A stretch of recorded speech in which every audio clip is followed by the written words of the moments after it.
Yes, thank you so much, Nina. I'm honored to be here, and thank you for asking me to serve as a moderator for this panel of amazing representatives. And I'm going to ask each one of you to, if you would, share your own personal introduction, and I'm going to start with Dr. Misty Rasmussen. Susie, can y'all? Okay, yes. Hi, I'm Misty Rasmussen, and I am the Associate Dean of Institutional Planning and Accreditation here at Austin Community College. So what does that mean? I'm responsible for leading our accreditation through our institutional accreditor. They used to be regional accreditors, SAC-COC, and also do things with planning and program review with our academic folks and non-academic folks as well. And I'm really excited to be here today to talk to y'all about AI. I am not an expert in the field at all, even AI generative. So I'm excited to learn too, because I'm sitting in the audience as well as y'all. So thank you so much for having us, Nina. Thank you. And Assistant Professor Jaime Cantú. Hi, so I'm Jaime Cantú. I'm faculty. I teach anatomy and physiology, so I'm the prereq before the nursing program. I come from an angle as a lot of students are now taking online classes. So a lot of what I teach is online anatomy and physiology, which includes the lab, which is a really specific and tough and challenging thing that we're trying to face here at Austin Community College as we open our doors to more students and more flexibility for our students. I come in a background where I have an MBA as well as my master's in biology, and currently I'm getting my doctorate in education in bilingual education. So I try to merge language and education together, AI in education, and also empower minorities in STEM education as well. And our Associate Dean, Stephanie Long. Thank you. Yes, Stephanie Long. I'm the Associate Dean of the Faculty Center for Learning Innovation. And in this role, it is my responsibility to assist faculty across all disciplines at Austin Community College in innovating in the classroom. So whatever innovation means to that faculty member, I'm here to support them in that effort. We are developing an AI Institute. It's going to be a professional development that's going to be offered to all of our faculty. It's also going to be open educational resource and open to anyone across Texas to take. So looking forward to delivering that institute. In that capacity, I've been doing a lot of research into AI and practicing with AI myself and helping other faculty members here at the college implement AI. So I'm here just to share those insights and that experience with you. Much. And we have Assistant Commissioner from the Texas Higher Education Coordinating Board in Digital Learning, Dr. Michelle Singh. Buenos dias, everyone. Hello, it's wonderful to be here. As mentioned, I do serve at the Texas Higher Education Coordinating Board. For those of you that are not familiar with the THECB, we are charged by the state to set the goals and the vision for higher education, as well as work and partner with our institutions to achieve those goals as we move Texas forward in higher ed. Specifically, November 2020, the Division of Digital Learning was created, not in response to the pandemic, although coincidental timing worked out well. It was in response to the new commissioner at that time, Harrison Keller, who is now the UNT president's vision of incorporating digital learning into all aspects of higher education, ensuring that it was part of the business strategy and how it would change the way that we approach our work. The digital learning portfolio includes not only artificial intelligence, but also open educational resources, as well as the open agenda in general. We have the privilege of working alongside our institutions with the Learning Technology Advisory Committee, which is a representative body of institutions of all different types across the state that advocate for and also are our feedback mechanism for the work that we're doing in digital learning. Our role as the THECB is to serve as a partner, an advocate, and a resource for you as we go on our journey together to find out how we navigate whatever's the next frontier of education. We're all navigating that together. So the first question is sort of foundational and looking at the influence of AI in curriculum. So if you could speak to that in the context of your space as a faculty member or supporting a variety of training or even in the context of accreditation. And let's go ahead and start with Misty. As you all know, AI has kind of taken over here recently within the last couple of years, even though it's been around for a while. But what we are seeing at other institutions and across the U.S. is that students need some readiness skills in AI. And so what does that look like? And so those are things like, what are the basic fundamentals of AI, how to use those appropriately, and then also how to use those ethically and responsibly. I feel like it's time for higher education to take control of this and start coming up with some competencies in this area across the curriculum. There are institutions right now across the U.S. that are incorporating these things, like AI literacy. Georgia Technical Institute is one of those. Another a community college is Miami-Dade College in Florida. I encourage you all to kind of take a look at what they're doing. I feel like we can't wait around for folks to tell us what we need to do. I think as institutions, we need to start moving this forward, because there was an article from the World Economic Report that mentioned that I think it was 86 million jobs would be replaced by, I think it was 2025. This article was in 2020. And then they also mentioned that 97 million jobs would be created because of AI. So there's a real potential for us to be leaders in this and also work with employers to make sure that we are aligning our outcomes with what they need as well. Thank you. Yeah, so my perspective in terms of faculty is how we teach the students. I think that we should move away from summative assessments that are traditional, such as multiple choice tests. I think that is the thing of the past, and include more critical thinking into our educational system. Not only that, is how students learn. So in my class, I teach all online. One of the things that I have my students do is that they create videos, and they have to choose an audience in which they're creating the videos for. And what they do is that I'll give them specific objectives of the course, and it's like something to do with anatomy, you know, explain a cell, right? It's something simple when we're starting the class. And I tell them, now choose an audience. I have them choose audiences from kindergartners to maybe they're in a soccer team. And I tell them to do something that they're passionate about. And what they'll do is that they'll create analogies based on the audience and try to explain it to them. At first, the students are like, oh, this is so dumb. This is just busy work. Why are we doing this? This is not what we know as traditional college education. By the middle of the semester, they're like, wow, I've never learned so much in a class until this, right? Because they're actually trying to explain it to someone else. They're trying to get these words across, create analogies in their head, rather than just memorize information for a test. And I feel like, especially in anatomy and physiology, that is what we've done for so long. You memorize, you take a test, then you forget. And that's not my goal for my class. I always tell them too, don't worry, because some of them worry a lot of, okay, I'm gonna be a nurse, I'm not gonna remember what bone is what. And I'm like, you need to calm down. This class is your fundamentals. You're gonna go into nursing school, you're gonna go into a nursing program, and they're gonna teach you a lot more. Then you're gonna go into the nursing profession, and you're gonna learn a lot more. You never stop learning. Don't think that what you learn in my class is the, end all of everything.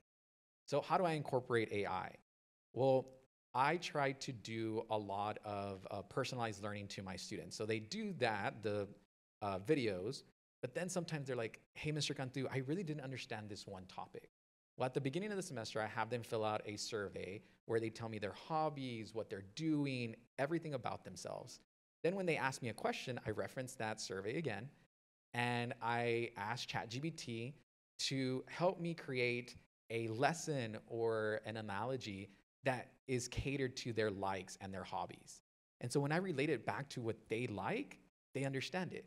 So if I relate what a cell does to football or basketball, and I describe the organelles as the different players in a basketball game, they're like, oh, that makes sense. And it clicks in their head. And so that is one way that we can leverage AI to personalize learning. And I think that is how we're going to change that curriculum to be more personalized to the actual student rather than a whole. That's great. So what I've noticed over the past year or so of attending different AI events and reading different books and things is that we've got what seems like 4 different stages of awareness around AI. So the first stage is full speed ahead, which is someone like our keynote speaker that we had today. Yes, AI can do it. Let me show you how to do it. Okay, we did it. And then there's slow and steady, which I think is more of where I'm at and where Jaime's at is, yes, we know AI can help us. We're not exactly sure what all it can do to help us, but let's experiment. Let's give it a try. Let's see where it's going. And then there's the not gonna happen perspective. Like, I'm not touching AI. AI is dangerous, not happening. And then there's my parents, which is, what is AI? Literally, right? So we've got these 4 different kind of scenarios of knowledge building around AI. My parents are in an RV right now, traveling around the United States. They don't need AI to know what AI is. They don't care what AI is. They literally ask me what AI is. So, and then you've got all the way to, you know, faculty like Jaime that they're implementing, and what Misty said about the churn. There is a churn that's going to happen in the workforce. The workforce is ready for our students to know AI, to know how to use it, and to know how to add that human element on top of the AI. And so what do we as faculty and we as institutions do? How do we help our students prepare for that workforce? And I think the fact that you're all here today, you see the importance of that need for us to prepare our students for their future in the workforce. And so, yeah, that's kind of my perspective of it is going to change our curriculum. And we have different audiences that we're changing that curriculum for, and we kind of need to be aware of those different audiences that are coming into our classroom. Yes. No, okay. And next, no.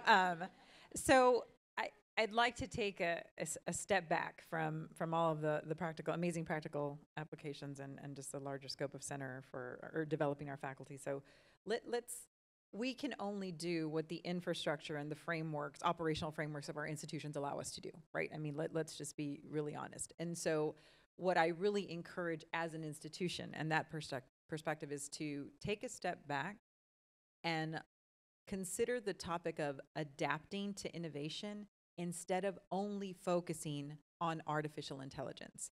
AI right now is what we're all living in. It is completely hyped up. As you mentioned, AI is not anything new. Some of us have been AI before AI was cool. And so what I strongly encourage us to do is remember the experiences that we've lived.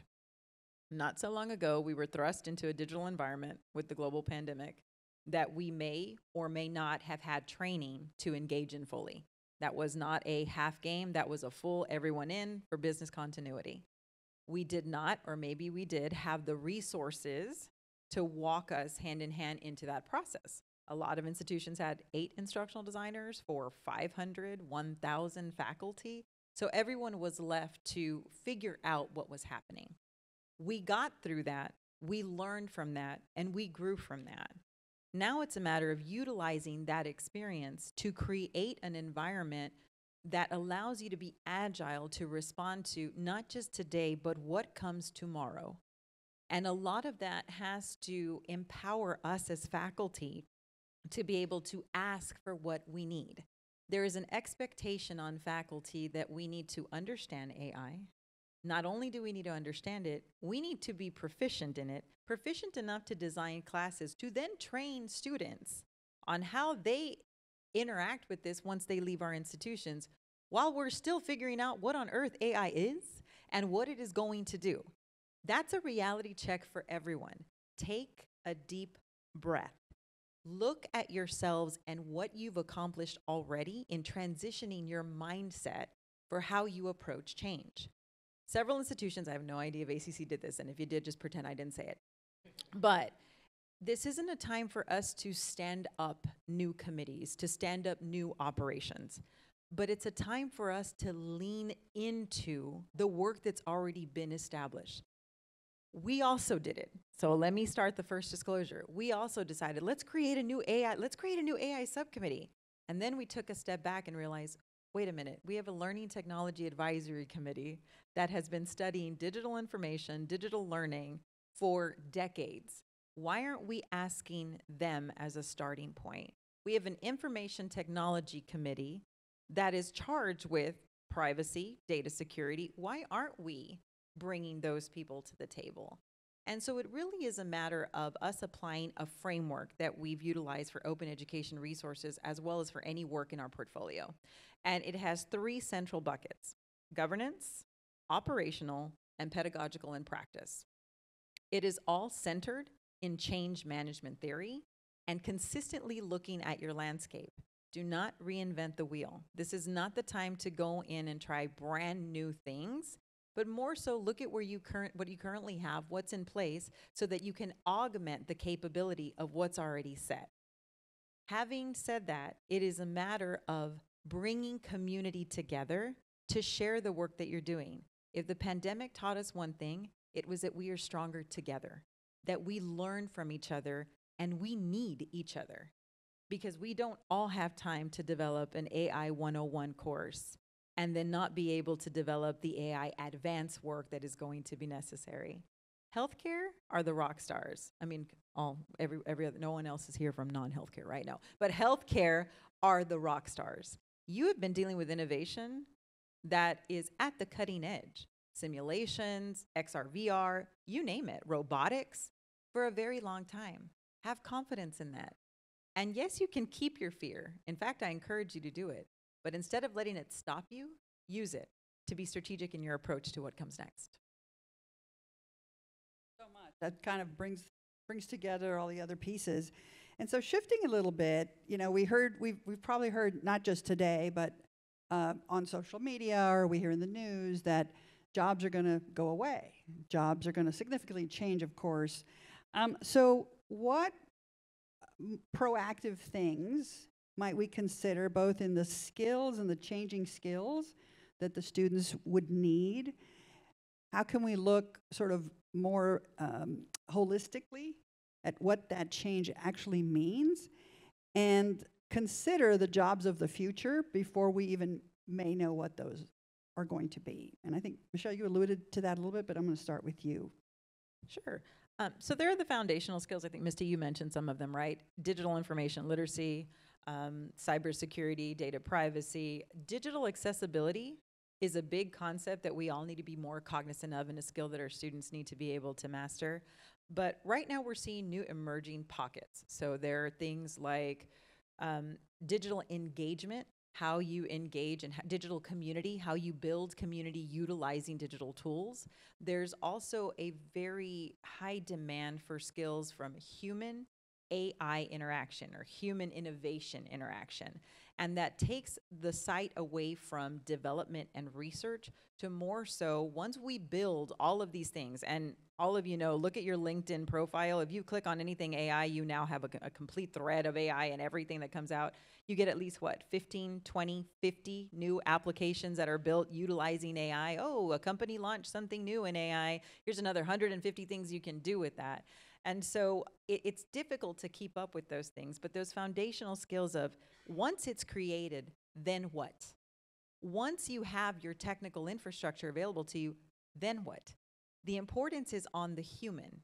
And the one thing I want to remind everybody is that human intelligence created artificial intelligence. And artificial intelligence is designed to augment human intelligence. We cannot be replaced. As much as we'd like to say, yes, things can be optimized and we can achieve operational efficiency to certain degrees, they can elevate some of the tasks we're doing, take some of the mundane tasks out so that you can focus on the critical level thinking, but the human always has to be at the center. And so the skills of relational values are just as important. Programming and so forth, not so much, but critical thinking is. And I don't want to take all of the skills away, so I'm going to pass it over to someone else on the panel because I can talk about it so long. We'll leave you some skills.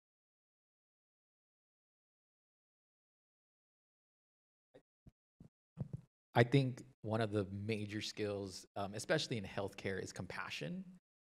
Recently, I've been in the hospital the past 2 months, and I have seen that I have nurses that are super compassionate, and I feel so good when they would come to my hospital bed, and I'd be glad to see them. And then there was other nurses that were very just by the book. I'm doing this. I'm giving you this. Bye. And that felt very, very bad as a patient. And so I think one of the skills, especially in nursing, is compassion. And then another one is critical thinking. I think being able to figure out what is going on, rather than just reading a book and saying, okay, the symptoms are here, they have this. But digging deeper into what it actually means. And I think that's something that we have a lot of in our healthcare system. It's more of a check the box. Oh, they have, they're sneezing, they have an upper respiratory infection. Okay, let's check the box. Rather than understanding, like, why are they sneezing? Why are they doing this? Why?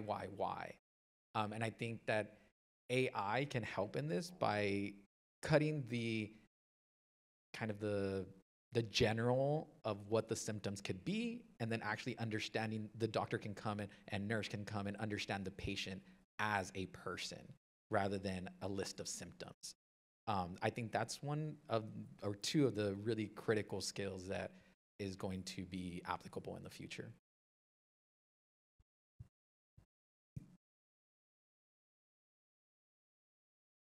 Can y'all hear me? So I want to go back to what you were saying, Michelle, you know, not reinventing things. And I do agree with that. We do need to look at how we can train our staff and faculty on understanding AI and what it is. Do I really even know what it is and what, you know, folks are going to need when they get into the workforce? Obviously, there are programs with machine learning and things like that, but what about just, you know, folks in healthcare? Like, I don't know what that looks like. But as a higher education institution, we really need to consider professional development for our staff and faculty to be able to also go into the classroom and help our students understand what it is and make decisions on what types of paths they want to take. Maybe it takes them in a totally different direction into an AI field, or it's in healthcare where things are being replaced. Jobs are being replaced, and I don't know what those are or what those could be, but I'm assuming it would be automated types of things. And so I feel like coming together and saying, hey, what are the skills that our faculty and staff need in regards to AI, as well as what it is that our students need to be ready to go out into the workforce and be able to secure these jobs, because it is changing. But we really don't even know what it's going to look like. At least I don't, because I'm not in that machine learning. Like, our guest speaker was just amazing, and I learned so much, and a lot of it went over my head as well. So that's all. Thank you. I wanted to add a little bit of that. I think having professional development for faculty is great. What I think as well is having professional development for students. I come from a very underprivileged background. I grew up in Keensville, if anybody know where that's at. It's near Corpus Christi. I have friends that are teachers there that are my age. And I tell them, like, hey, like, use AI, tell your students to use AI. And they're like, no. Our district is telling us that that's cheating, that you can't do that. I talk to my siblings that are in college, and I'm like, hey, have you used AI to, you know, help you with this or help you with that? And they're like, no. Our professor says it's cheating. I'm not even allowed to even look at the website because it's cheating. And so they're ingrained with, if I use AI, it is cheating. Rather than, no, it's helping you. And it's helping communities that do not have the infrastructure to be at a high level. So I grew up with Spanish being my first language. So did my siblings. And right now, my little sister, she's getting her master's in social work, and she has to do these long essays. And I'm like, this can help you augment your vocabulary, where we have a very basic vocabulary of English because our first language wasn't English. This can help you bring your ideas and make them better. It's not cheating if they're your ideas, and this is just helping you be better.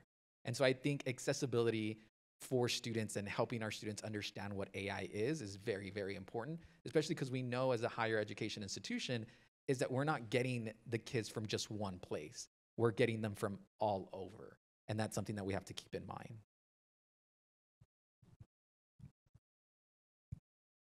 I like that y'all use the word augment. So AI is not replacing humans, it's augmenting the work that we do.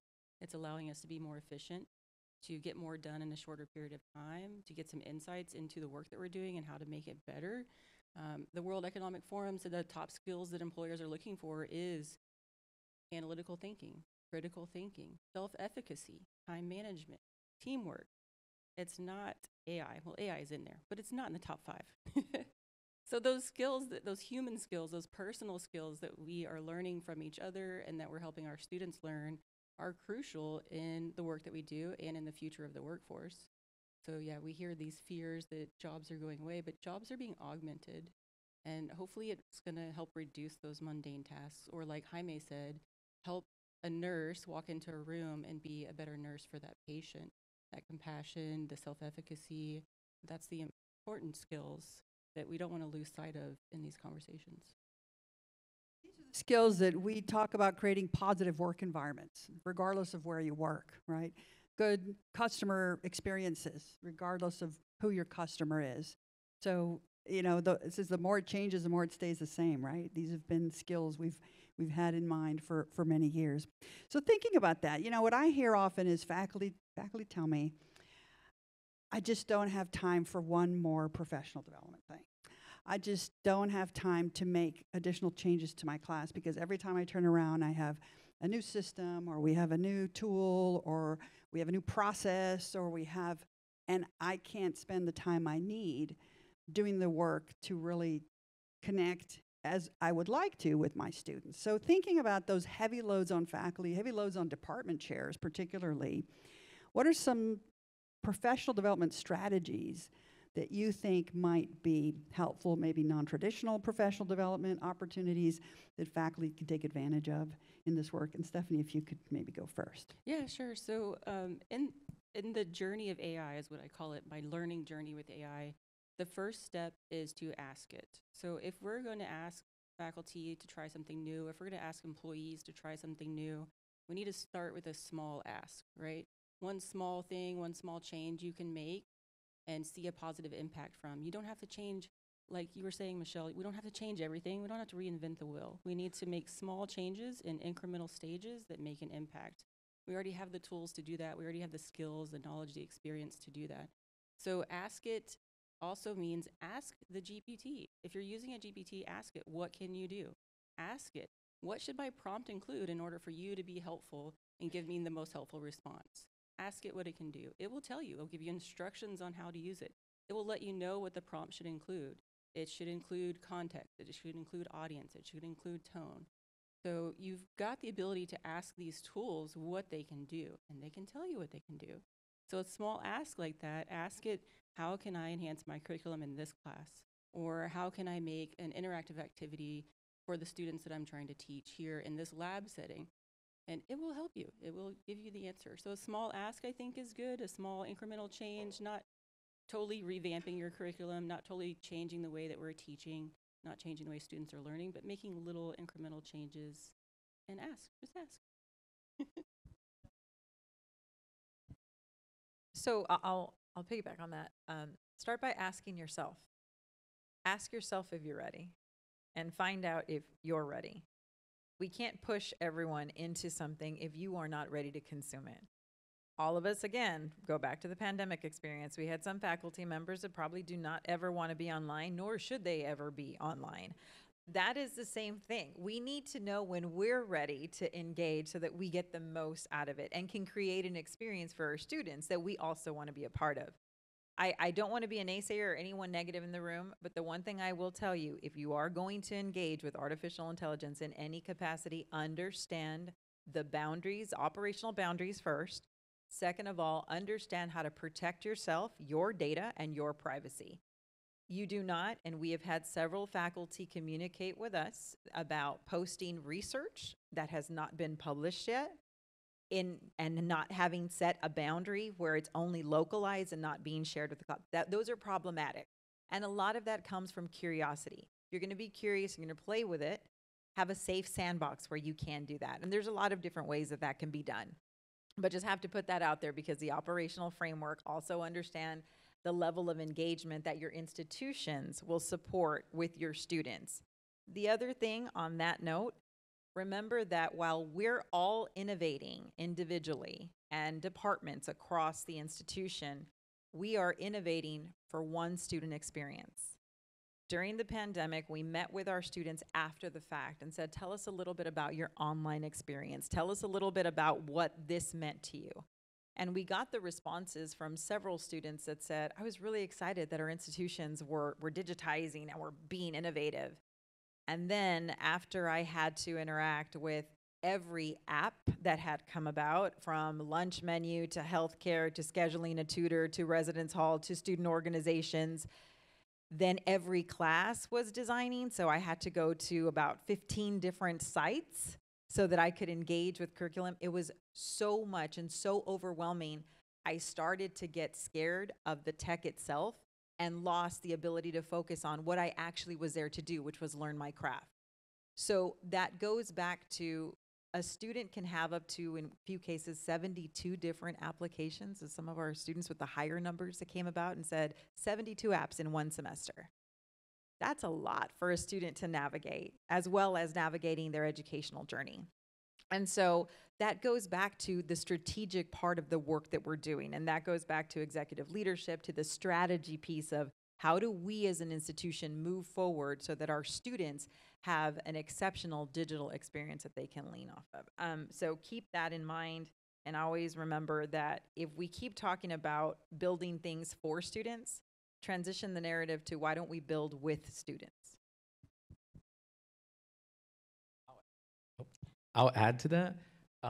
I think we see our students, especially if they're fresh out of high school coming into a higher education institution, we see them as tech savvy, which is not the case. They are phone savvy, social media savvy, yes, absolutely, but they are not tech savvy. And so a lot of our students, I will tell them, oh, open up a Word document and type this and that. They don't even know what Word is. Or they're like, how do I get this? I never got it on my computer. Or I have a Chromebook. How do I get it on my Chromebook? And so we need to realize that our students are just learning as we're learning some of this technology as well. And so that is something that we have to keep in mind as we design our curriculum and we design different things for students, is that they're not as tech savvy as we think they are. They're actually probably at the same level as we are sometimes in certain applications. And so keeping that in mind is very beneficial.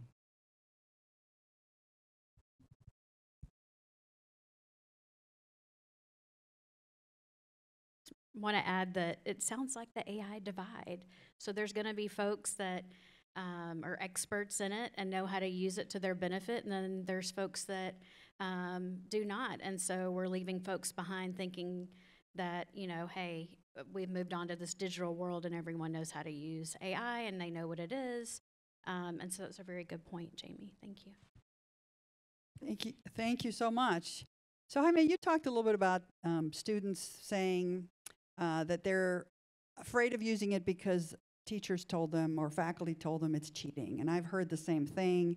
If you turn in code and we run it through these, they actually run it through these checkers. And if we see that there's a discrepancy, you'll actually get kicked out of the program. At the same time, using it within our workspaces, right, becomes a fine line between I just turned in my 50-page report, but I didn't write any of it, or what that means, right? So considering the ethics of the space, and in certainly places like governance, and in faculty areas where we probably need to come up with some agreements on what that means, and the fine line between what you're saying, which is you're going to have to know how to use this because it's going to be in your workspace. How do we do that? What do we do? Right. So Jaime, maybe you go first. Yeah, I was going to say, I think one of the best thing to do is have a clear guideline for the institution that you're at. I think that is very, very important. I don't know if y'all saw in the news, it just came out recently, I think it was this past week, where a student was accused of cheating because the teacher, I think it was at a high school, the teacher said that they used AI. Now the parents are suing the school because they say, why? You never said that you couldn't use AI. So why is it cheating if you never set a boundary? So having those boundaries and those guidelines are very beneficial, especially knowing what data you can put in and what data you can't put in. Because that's something at the beginning when ChatGPT was, brand new and everything, I didn't know that you shouldn't put personal data. I was putting my own personal data of like, hey, you know, I'm doing this, I'm doing that. Like, what do I do? And then now I realize like, oh shoot, like they're going to be using that data to train the models. And then my information can potentially, theoretically, can be spit out to someone else that's asking that same question. And so that's now a thing in my mind where I'm like, nope, no data, being very general and very vague to just help me what I need to get done. But I definitely think that one of the biggest things is setting boundaries and setting guidelines for that institution. All right, so my next prompt the next time I go into a GPT is going to be, what can you tell me about Jaime Cantú? No, I think you're onto something there. It's transparency. Transparency with your coworkers, transparency with your management, transparency with your students, and just setting very clear boundaries on what is acceptable use, what is not. But also keeping in mind that security. So I actually created a fake Gmail account, and I log in with that fake Gmail account every time I use an AI tool. I don't log in with my institutional email. I don't log in with my personal email. And that kind of helps, I think, with the anonymity of the information that you're putting in. But like you said, nothing private, nothing confidential, nothing that hasn't been published yet. Making sure that you are the owner of your information and you are the owner of your thoughts that you're putting into that system. And with our students, just being very clear. So I tell my students, create a fake Gmail account before you even try to use it. But we have integrated tools in our learning management system that are approved by the institution for use. And those AI tools that are built into our learning management system protect our students' information. And they also guide our students in ways of improving their own work, not doing the work for them. So that's one way you can set a boundary, is using the tools that are integrated and already institutionally approved.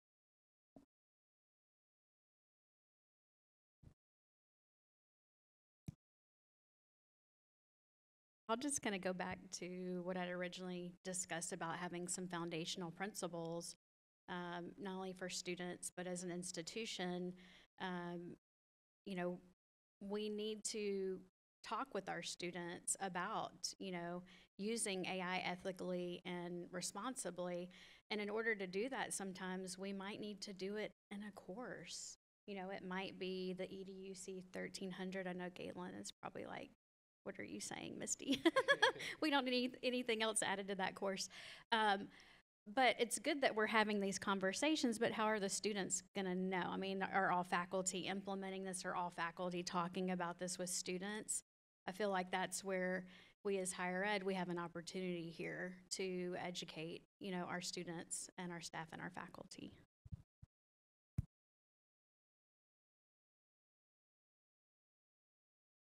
My turn, right? I was the only one who hadn't done. I was on a roll and I just ruined it. But anyway, so I think a lot of this also has to do with us as professionals. When we are submitting to academic journals for publication, when we are producing blog posts for associations and so forth, when we're doing presentations proposal, more and more, you're going to start seeing these boundaries.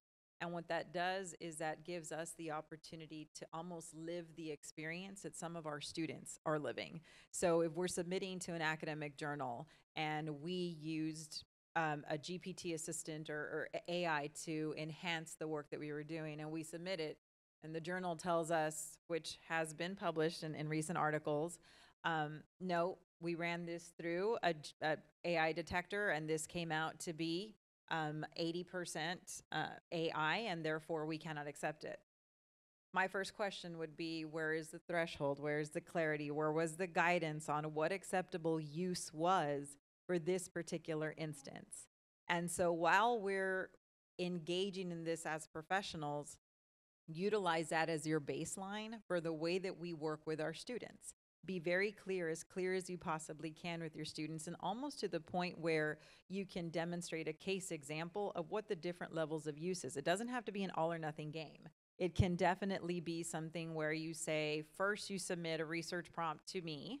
I will give you feedback on that. Then I'm going to ask you to run your research prompt through a chat GPT, through Gemini, through Claude, through any one of these mechanisms. And you have to produce whatever they did for you or gave you feedback. Then you have to show me how you interacted with it, and then you show me the final product. So you're almost giving them that structure to still utilize the software, but you're able to see their progression, and then again, enhancing those critical thinking skills and so forth. And so I will say you are not alone. I don't know where ACC is directly with your guidelines, but you're not alone in this. So 84% of our Texas institutions had policies and procedures around AI in development back in April 2023. The key thing that they were looking at was levels of acceptable use and tolerance for academic integrity. And so a lot of it came with syllabus statements that said, you cannot use it on these assignments, moderate use or full access. And then came those clarity in those different levels. And so our institutions are having these conversations, but unfortunately we're, building the plane as you fly it? I hate that analogy. I don't want to be on a plane that's being built as I fly it. But it's that situation. We're living it, and as we're living it, we're educating ourselves and building these stronger boundaries. But that clarity and that transparency you talked about is really essential. And we do have that transparency on our website. So we do have syllabus statement examples, ways that faculty can clearly state to their students, very transparent way, what is an acceptable use. So on our website, there's a few different scenarios and actual sample language that faculty can put directly in their syllabus for their students.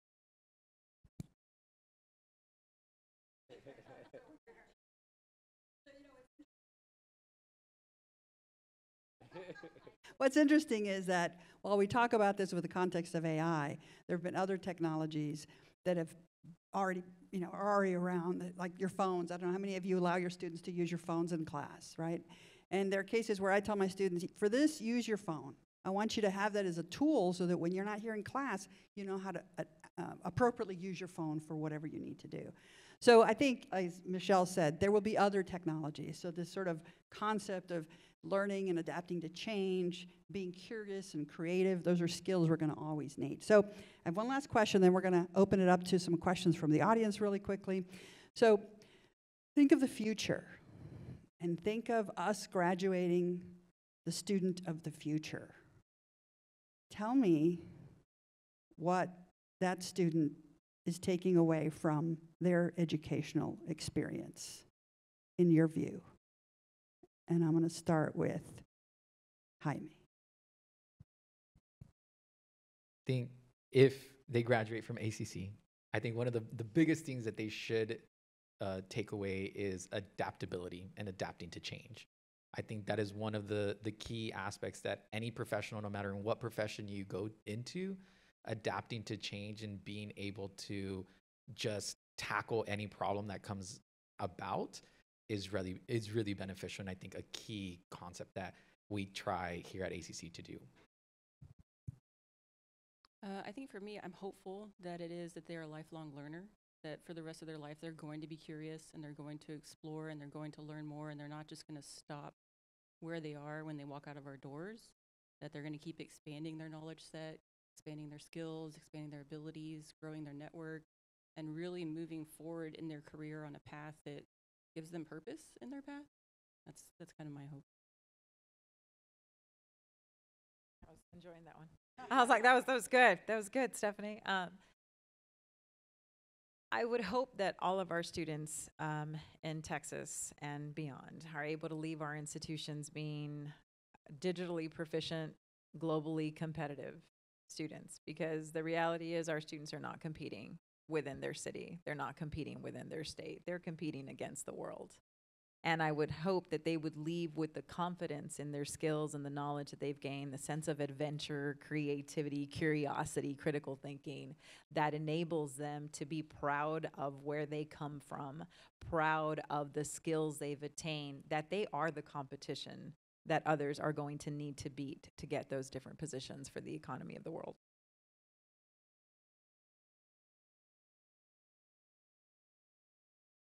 So really great. The only thing that I would add to that is the ability to be able to, as you were mentioning, being adaptable, is that the workforce is constantly changing. So they're going to have to constantly relearn and, find different jobs. They may not be able to stay in a job like maybe we do here in higher ed for 20, 30, 40 years. They're with the technologies that are rapidly changing, it's going to make the workforce look different. So hopefully, as Jaime mentioned, being adaptable is top on my list. you so much. It sounds like we want our students to leave here and live their most fulfilling lives. And that's what we're here to do as educators, is to help them do that. So thank you to our panelists, and maybe a round of applause. And then if we can have some questions from the audience, that would be amazing. Hi, I'm in the music business department, and I teach a course called Music Career Organization. And as I've been listening today, I've been thinking, I should upload my projects to ChatGPT and see if it could complete them, just to see if I could simplify them. And then I thought, well, no, then I'll be training it to use my projects, and if any student then uploads the project, they'll have the answers. So how can I improve my own materials without giving away the whole game? I've heard a few mentions of putting some boundaries in place to keep it local, to keep it from being absorbed globally. But do you have any idea of how to do that, or should I just ask ChatGPT how to do that?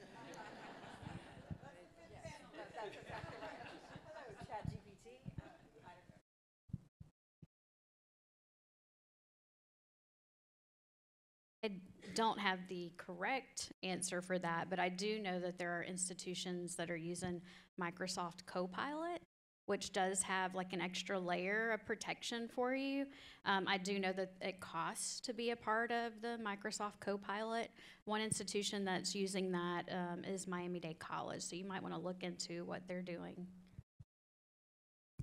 So I can take it more generically, and so even within, for example, Claude, again, I say Claude, but there's also, I didn't name it, that's actually the name of Claude. Someone asked me that, they're like, you named your GPT Claude? I was like, no, Perplexity did, but okay.